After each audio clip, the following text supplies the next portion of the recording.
P T I کا دور، مسلم league کا دور، پی ڈی ایم کا دور، آج کا جو بھی دور، ان تمام حکومتوں میں اگر ہمیں اپنا صحیح طریقے سے شہر نہیں مل رہا تھا تو اس کا یہ نہیں مطلب تھا کہ ہم نے پھر کہا کہ چلے پھر کام نہیں ہو سکتا ہے.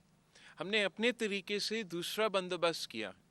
تو ابھی بھی ہم نے جو محدود وسائل ہے ان میں سے ڈیلیور کرنے کی کوشش ضرور کریں گے.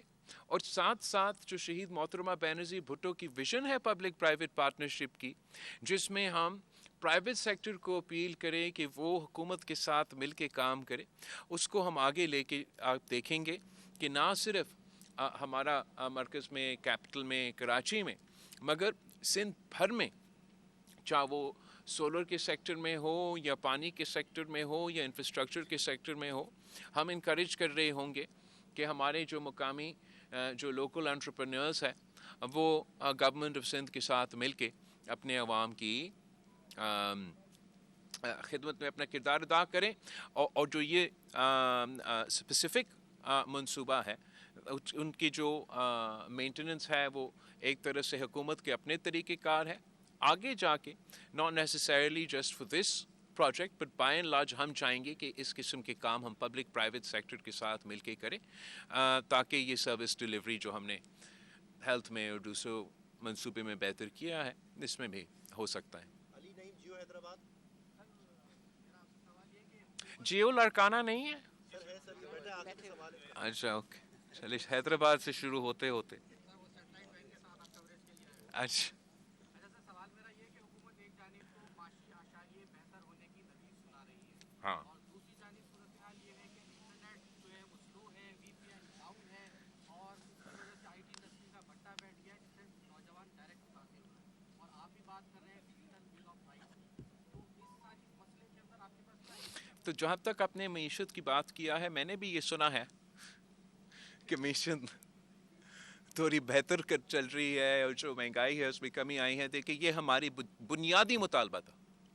اگر پاکستان پیپلز پارٹی نے کسی کے ساتھ حکومت سازی میں دیا تو الیکشنز میں ہم سب ساتھ تھے. آپ کو معلوم ہے، میرا ووٹر کا سب سے بڑا مطالبہ یہ تھا کہ مہنگائی میں کمی. ہر کسی ووٹر کا مطالبہ سب سے زیادہ یہی تھا، کسی قیدی 804 کی نہیں تھی، یہی تھی مہنگائی میں معاشی بحران سے نکالنا. تو جو یہ حکومت کا کلیم ہے جو بظاہر یہ کاغذات کے حد تک نظر بھی آ رہا ہے، تو اس کو نہ صرف اس کو ہم ویلکم کرتے ہیں، اس کو خوش آمدید کرتے ہیں.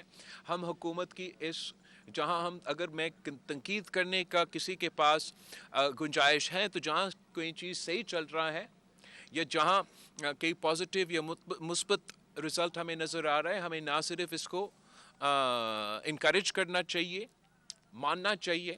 اور ہمارے باقی جو مطالبات اپنی جگہ جو ہمارا معاہدہ ہوا حکومت کے ساتھ وہ اس پہ عمل درآمد ہو رہا ہے نہیں ہو رہا ہے، باقی ہماری جو پالیسی ڈیسیجنز ہے حکومت کے ساتھ، جو بنیادی وجہ ہے کہ پاکستان پیپلز پارٹی آج کانفیڈنس کے ساتھ ان کے ساتھ پارلیمان میں بیٹھے ہیں، تو یہ بنیادی وجہ یہ ہے کہ جو اکنامک حالات ہیں وہ ہم جو نیشنل ہمارا پرائیورٹیز ہے ان میں سے جو اکنامک حالات ہیں، مہنگائی کا کمی ہے، وہ ہم سب کے سب سے زیادہ ذمہ داری ہے. اور جو بھی پولیٹیکل سچویشن ہمیں اس کو sort of will show us کہ معاشی طور پہ بہتری آ رہی ہے، تو آف کورس ایک سیاسی ذمہ داری ہے، ایک نیشنل ذمہ داری ہے کہ ہم اس کو فردر کریں، اس کو فردر اچیو کریں. اگر ہم سمجھتے ہیں اس میں کہ اگر معاشی طور پہ بہتری آ رہی ہے تو ضرور ہمارا پارٹی کا موقف یہ ہوگا کہ اس بہتری کو اب عوام کو محسوس ہونا چاہیے، اس کو ٹرکل ڈاؤن ہونا چاہیے عام عوام تک، عام آدمی تک. تو وہ ان پٹ ہم ضرور دیں گے اور دیتے رہیں گے حکومت کو. تو جہاں تعریف کا گنجائش ہے تو وہیں جیسے آپ نے ذکر کیا اس ڈیجیٹل ایشو پہ تو تنقید کا کافی گنجائش ہے. اب تھوڑا سا مجھے تو مذاق لگتا ہے اس لحاظ سے کہ حکومت کا اپنا پلان تھا بھائی، میرا نہیں. انہوں نے خود لانچ کیا کہ ہم نے پاکستان کو $1 ٹریلین اکانومی بنانا ہے رائٹ. اسی 1 ٹریلین اکانومی بنانے کے لیے آپ کو $60 بلین کا ایکسپورٹ چاہیے تھا آئی ٹی سیکٹر سے, ٹیک سیکٹر تھے ماشاء. اور یہ وہ میں سمجھتا ہوں کہ پاکستان پیپلز پارٹی کا ہمیشہ یہی موقف رہا ہے کہ زراعت پاکستان کی معیشت کی بیک بون ہے. آج کے دور میں اگر زراعت کے بعد کسی ایک شعبے میں پاکستان کی معیشت کو رسپانس دے سکتے ہیں تو یہ ہمارا آئی ٹی سیکٹر ہے, ڈیجیٹل سیکٹر ہے, ٹیکنالوجی سیکٹر ہے.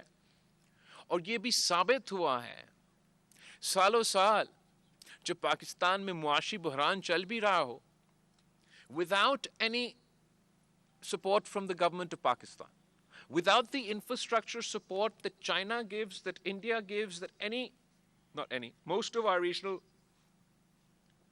countries give, other countries give.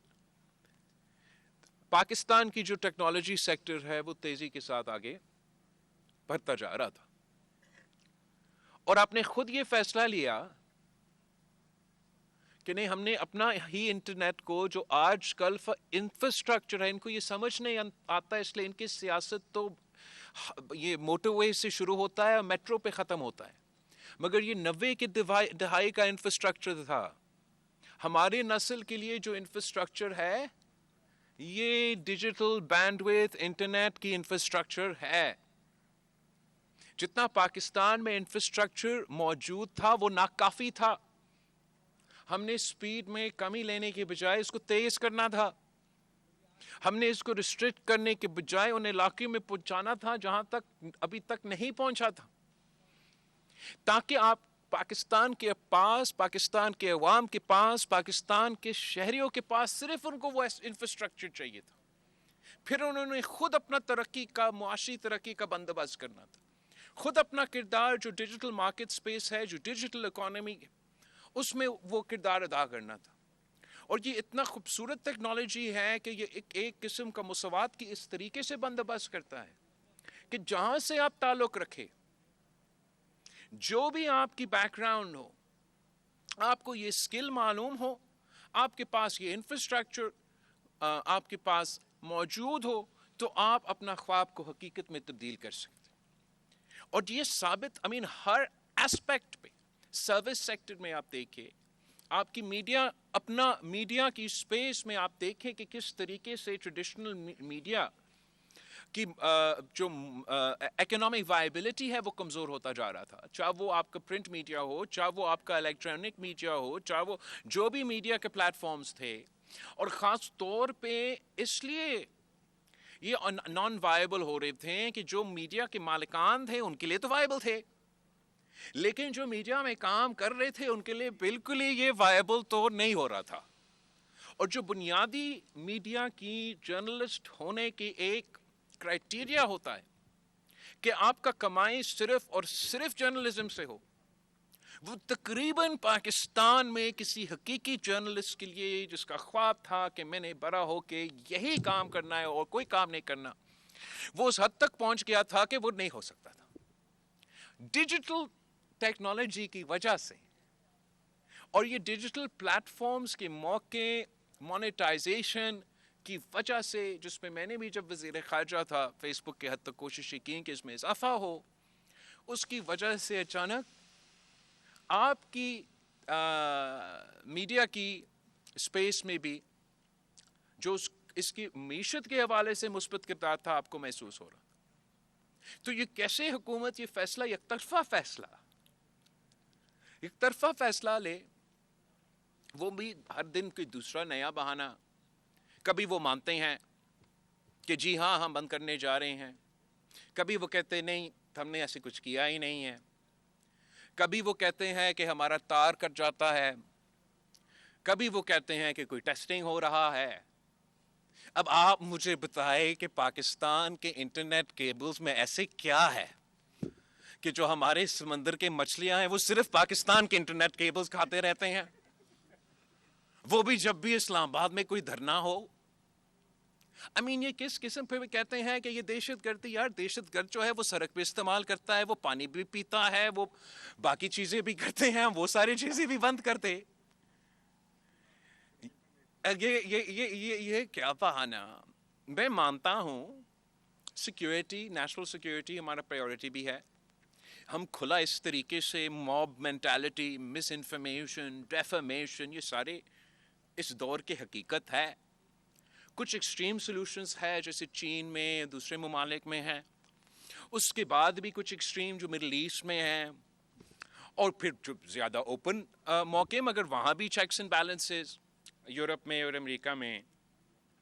مگر جہاں جہاں یہ ریسٹرکشنز ہو, دیکھیے امریکہ میں بھی آپ کو وہ گائیڈ لائنز ہوتے ہیں, یو کے میں بھی گائیڈ لائنز کے ساتھ قانون ہوتے ہیں. آپ ہیٹ سپیچ کرے, آپ ڈیفیمیشن کرے, ایسے تو آسان نہیں ہے. آپ کا قانون کا پیچھا آپ کو جواب دینا پڑتا ہے. ریسٹرکشنز چین میں بھی آپ جائیں اور آپ کوشش کریں کسی اور ویب سائٹ کا استعمال کریں, مشکل ہے. مگر سب سے پہلے ان تمام ممالک نے اپنے انفراسٹرکچر دلوا دی, انہوں نے وہ بینڈ وڈتھ دے دی. اب چین نے اپنے عوام کو 5G پتہ نہیں 6G تک پہنچ رہے ہیں, تو اس سپیڈ پہ کسی کو فرق نہیں پڑتا کہ آپ نے وی پی این بھی ڈال دیا, آپ نے فائر وال بھی ڈال دی, آپ نے یہ ویب سائٹ کا کہا, وہ ویب سائٹ کا کہا.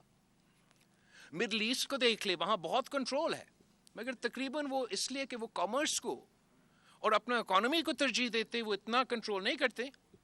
مگر چیکس اینڈ بیلنسز ہیں.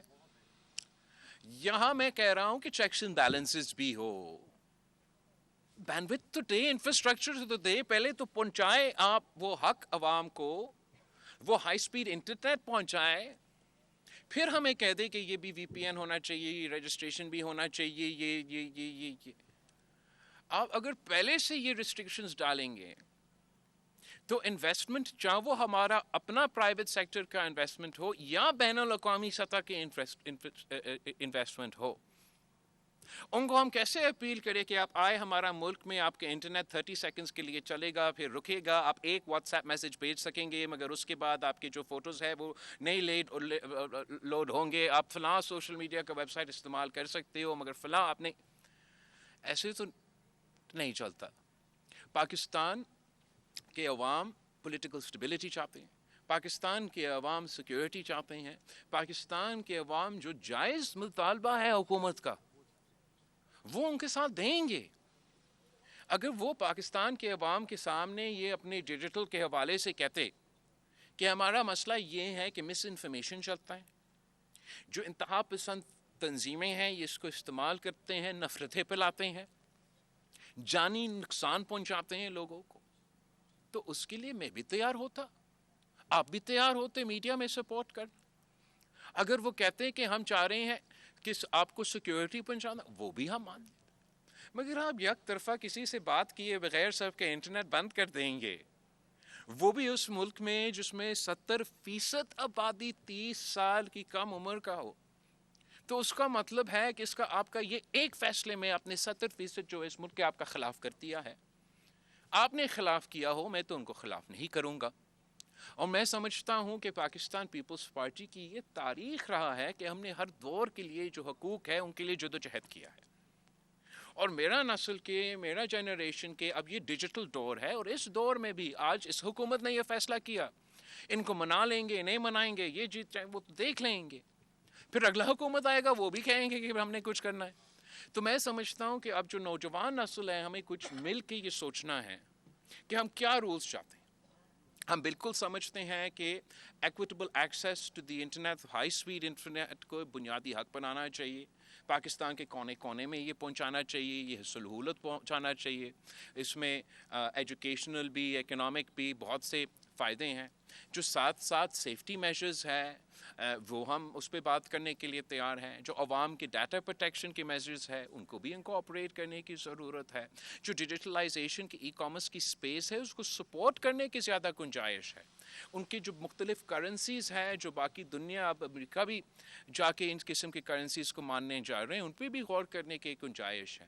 ہمیں تو جو ڈیجیٹل ای کامرس ہے اس کو انکریج کرنا چاہیے, ان پہ اس قسم کے پابندیاں نہیں رکھنا چاہیے. Anyway, میں نے بہت تفصیل سے آپ کا جواب تو دیا, اور اب یہ تو پانی کے سے ہم بہت دور. ٹائم کم ہے بابو بھائی, ٹائم کم ہے. آپ کا اب ہو گیا پانی, کسی اور کو. صابر بھائی جیو لاڑکانہ سوال نہیں تو کچہری نہیں ہے یہ بتا سوال کرنے دے. یہ بتا رہا ہوں آپ کو کہ کل غریب خدا بخش میں بڑا انٹرنیٹ بہتر تھا آپ کے تنقید کے خوف کی وجہ سے. اچھا, یہ پہلی دفعہ ہوا, یہ بتا رہا ہوں. یہ میرے خیال میں اتنا میرا خوف نہیں ہے بھائی, یہ کسی اور.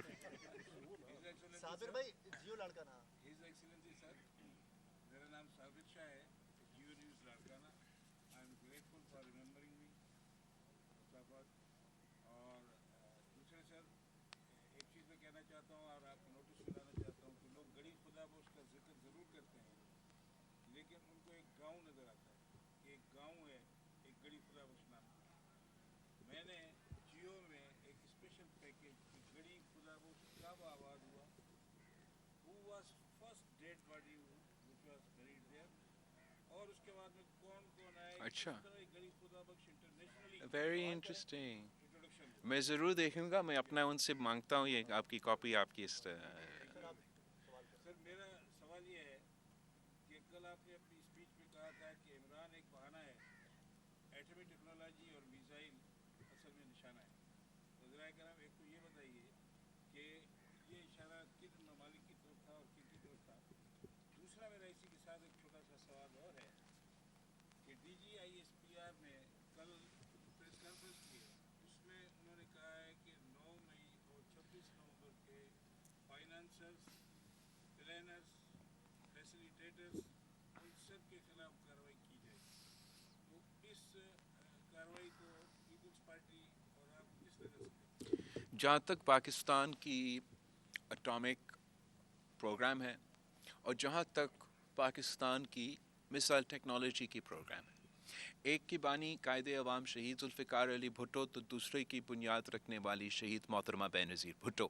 پاکستان پیپلز پارٹی سمجھتی ہے کہ پاکستان اگر آج جس شکل میں جغرافی طور پہ ہمارا ریجن میں تمام جیو پالیٹکس کے باوجود موجود ہے, محفوظ ہیں, تو یہ دو جو تحفے ہیں ہمارے شہیدوں کے, یہ ان کی وجہ سے ہیں.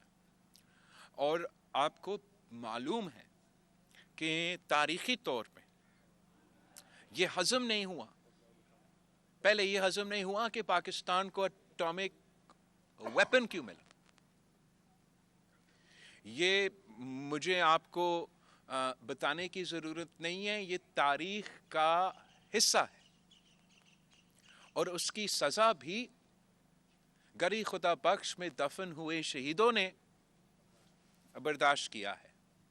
اس کے بعد یہ ہضم نہیں ہوا کہ پاکستان کو اٹامک ویپن تو ملا, مگر اس کے لیے جو بندوق تھا وہ آپ کی مثال ٹیکنالوجی پروگرام ہے, تو اب وہ بھی برداشت نہیں ہوا. اور حال ہی میں آپ دیکھ رہے ہوں گے جہاں ایک طرف سیاسی بیانات پاکستان کے اندرونی سیاست کے حوالے سے مختلف مغربی ممالک سے, مختلف مغربی سیاستدانوں سے سننے میں آ رہے ہیں, انہی ممالک کو اچانک یہ نظر آیا ہے کہ پاکستان کے پاس بھی مثال ٹیکنالوجی ہے.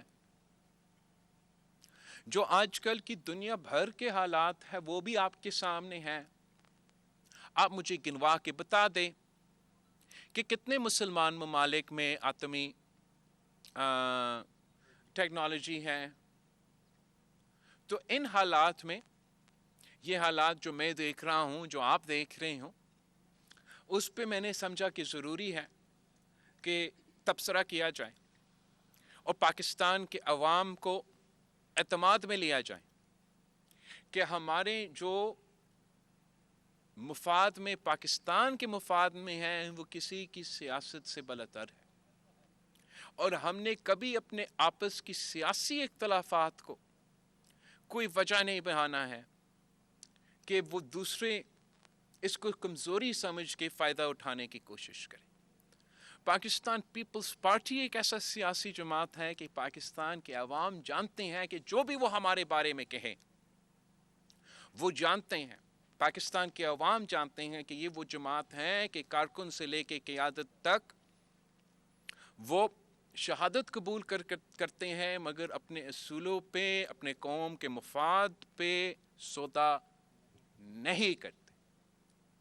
اور میں پاکستان کے عوام سے پوچھتا ہوں کہ جو بین الاقوامی دنیا پہ اچانک یہ شوق پڑا ہوا ہے، کیا یہ سیاستدانوں کے لیے آپ یہی کہہ سکتے ہو؟ یہ جو ان کا کل کا موقف ہوتا ہے ایک دن بعد تبدیل ہو جاتا ہے. وہ کبھی کوئی امریکی سازش تو کبھی کوئی سعودی سازش، کبھی کوئی سائفر اور کبھی کوئی اپنے جوتا نہیں پہنا، اپنے موزے پہنے، پتہ نہیں کیا. یہ نہ کوئی نظریہ، نہ کوئی منشور، نہ کوئی پاکستان کے عوام کے ایشو سے کوئی دلچسپی. جب یہ سیاست کسی بھی ملک میں ہو، یہ بہت خطرناک سیاست ہوتا ہے. اس ویکیوم پہ جہاں کوئی اصول نہ ہو، آپ کچھ بھی چیز ڈال سکتے ہیں. اور انہوں نے یہ ثابت کر لیا ہے کہ وہ ہر چیز پہ سودا کرنے کے لیے تیار ہیں. تو یہی وجہ ہے کہ کل میں نے مطالبہ کیا کہ وہ خود ان ممالک کا نہ صرف مزاحمت کریں، وہ ان لوگوں کا مزاحمت کریں جو ان کے حق میں ایک طرف بیان دے رہے ہیں اور دوسرے طرف پاکستان کے ایٹامک اور میسائل ٹیکنالوجی کے خلاف موقف رکھتے ہیں. ایک طرف ان کے حق میں بیان دیتے ہیں، دوسرے الفاظ اسرائیل کے حق میں ہوتا ہے. یہ اب سوشل میڈیا کا دور ہے، انٹرنیٹ کا دور ہے. یہ چیزیں پاکستان کے عوام سے نہیں چھپایا جا سکتا ہے. اور جو ہمارے یہ پی ٹی آئی ہیں، ان کو یہ سنگین سوالات کے جواب دینے پڑیں گے. آخری سوال ہے عبدالرزاق رتو ڈیرو سے ہیں، سما ٹی وی سے نمائندہ. السلام علیکم. میرا یہ سوال ہے کہ پاکستان پیپلز پارٹی کی سینٹرل ایگزیکٹو کمیٹی کا اجلاس ہر سال محترمہ کی یوم شہادت پر ہوتا ہے، بالکل اس سال صحیح. نہیں ہوا، اس کی کیا وجہ ہے؟ اس سال کی وجہ یہ کہ ہم سے جو پاکستان پیپلز پارٹی نے وفاقی حکومت اور پاکستان مسلم لیگ کے ساتھ کمیٹی تشکیل دی تھی کہ ہمارا سی سی سے پہلے حکومت کے ساتھ انگیج کیا جائے اور جو آپ کے ایشوز ہیں ان کو ایڈریس کرنے کی کوشش کیا جائے، تاکہ ہم سی سی کے سامنے جب وہ رپورٹ ڈالے وہ کوئی مثبت رپورٹ ہو اور کوئی مثبت نتیجہ نکلے. تو اس سلسلے میں کل ہمارا میٹنگ ہوا اور میرا کمیٹی نے مجھ سے صدر زرداری سے یہ ریکویسٹ کیا کہ ہم کشمیر ڈے کے فوراً بعد کے لیے ہمارا اپنا سینٹرل ایگزیکٹو کمیٹی میٹنگ کو آگے کیا جائے. تو ہم نے وہ فیصلہ کیا. آپ سب کو بہت شکریہ. میں بہت لیٹ ہو رہا ہوں، میں نے گھڑی خدا بخش جانا ہے. نیو ایئرز ریزولوشن میں سوچتا ہوں، پھر آپ کو بتاؤں.